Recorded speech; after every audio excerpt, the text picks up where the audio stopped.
To set up the review assignments, you need to log into AP Classroom and then go to AP Computer Science Principles. What you see here is the home screen. You'll want to click on Question Bank, and this will give you access to all of the questions, all 429 questions that College Board has in their question bank. But what we need to do is find the 10 questions that we received from Rhonda.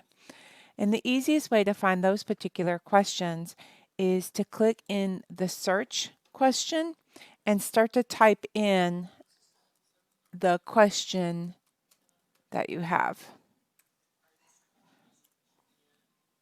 And it will pop up related searches. Or related results, sorry.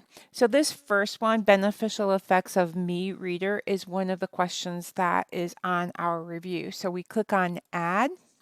And the first time you click on add, it's going to ask you to create a quiz. So I'm just going to call this my test quiz for cyber.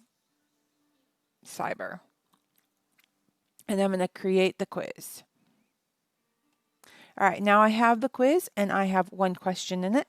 I'm going to click back over here on Browse Questions, and I'm going to then look for my second question that I received from Rhonda.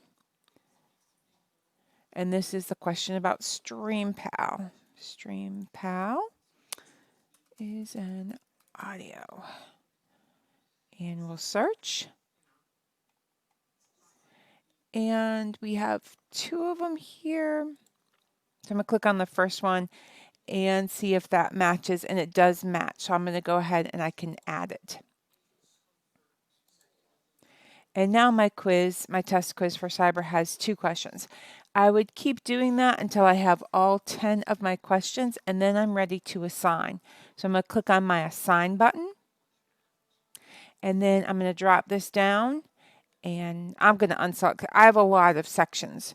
You'll probably just have the one section. So you'll pick the one section that you want to assign it to. And so I put the checkbox there, and then I will just click assign. I'm not going to do that because I don't want to confuse any of your students. Click assign, and then the students will be able to see this when they log into their AP Classroom.